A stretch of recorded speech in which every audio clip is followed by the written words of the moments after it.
Antarctic snowfall 2.5 centuries old forms the basis of a new artwork by Wayne Binitie, titled 1765, Antarctic Air. It forms the centerpiece to the Polar Zero exhibition in Glasgow throughout the UN Climate Summit COP26. Binitie says he wants his piece to provide an artistic marker of how much the Earth's atmosphere has altered since the crucial date of 1765. The slightly battered old statue of the inventor James Watt on Glasgow Green stands a couple of miles from the city's modern science centre. There's an obvious connection. Watt has long been acclaimed as one of the great figures of Scottish science and engineering, but thanks to Binitie, a Royal College of Art PhD candidate, there's currently a more specific link as well.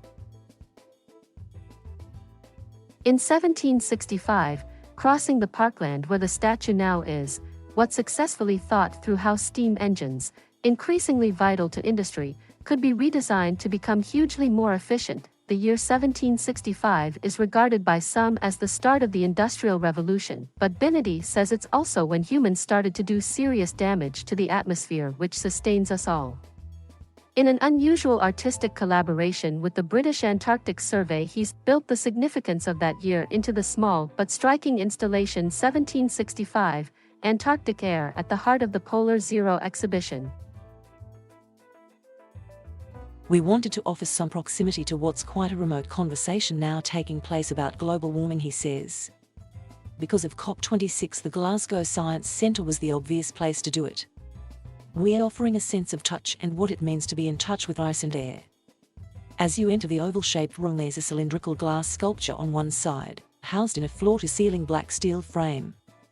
The cylinder contains a visible area of liquid silicone, and above that is air, carefully extracted from polar ice dating from 1765. On the other side of the room is a second cylinder of Antarctic ice. It's intact, but you see it melting all the time. It will be replaced during the run of the exhibition with other ice we have in store. Visitors can touch and hear, and if they are brave, even taste the second lot of ice. In addition, there is a highly evocative soundtrack in the room, blending music and the sounds of nature. The man who mined the ice for the British Antarctic Survey is glaciologist Dr. Robert Mulvaney. He's been visiting the Antarctic for 25 years, staying for up to 80 weeks in a tent to drill out ice cores before returning to the British base station. The essence of what we're doing as scientists is to record what happened to the ice sheet over a period of many thousands of years. That way we can investigate what happened to the climate and to the atmosphere. For instance, next spring I shall be making a trip to Greenland, where the ice sheet can give a record going back around 120,000 years.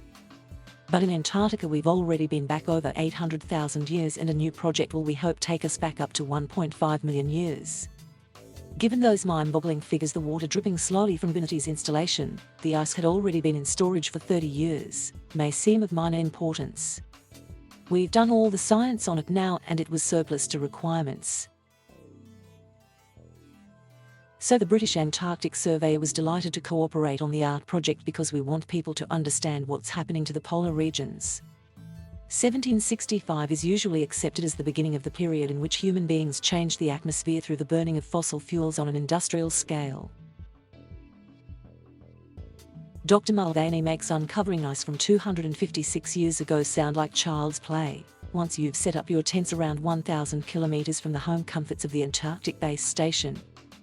Snow falls in Antarctica year by year, but there's no melting going on. So the snow builds up and compresses all the years of snow beneath. As we drill down, we're driving further and further into the past, a bit like counting the rings of a big tree. What helps is that every so often we know that a certain volcano blew up in a particular year, and we may find evidence of that. So using our drills to find a specific year isn't quite as hard as you would imagine. Analysis shows that in 1765 carbon dioxide made up 280 parts per million in the air. By the 1960s that had already increased to 315 parts per million. But today the figure is 415 per million, an obvious increase in the rate of change. The ice supplied for the Binitie artwork came from 110 meters down. The deepest Dr. Mulvaney has drilled is around 3,200 meters. Binitie was meant to experience all of this courtesy of the BAS, but COVID got in the way. It's obvious how much Dr. Mulvaney delights in describing the experience of being there. Asked if satellite phones keep the small team safely in touch with the world, he says he does his best not to use them. It brings the troubles of the world onto the site and I need to be focused on the work. Once the ice core was extracted, the job was to release the flecks of air trapped in the Antarctic in 1765. Binitie's concept is to establish this as a starting line, the purest possible air trapped in ice just before the modern world started to pollute it. The international engineering company Arup helped out with some of the practicalities. Graham Dodd of Arup says encasing 256-year-old air within glass was a challenge. After a lot of thought, we decided the right technique was to make a casing with a void inside, which we then filled with fluid. We had to find a way so Robert could then inject into that space the air extracted from the ice that the BAS had given us. The other artistic challenge was to find a way to display the other column, which is simply ice. As an artist, Wayne needed visitors to see and hear the ice dripping away very slowly, as that makes the point about global warming. Arup's engineering job was to ensure it doesn't disappear too quickly. Binitie thinks the global warming conversation can sometimes feel too generic, with issues almost too big to comprehend. So I hope our installation in Glasgow will persuade people that the polar regions are a sufficiently precious thing to care about. Some perspectives are political or theoretical or economic, but we're trying to supply a poetic perspective too. Binitie hopes some of the VIPs attending COP26 nearby will come to see his installation. We'd like 1765 Antarctic ice to surprise them. I want to do something to encourage a collective conversation. If we move forward collectively, we know we can achieve a lot.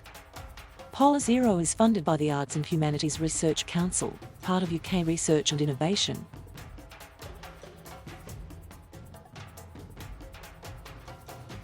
Thank you for watching. Please subscribe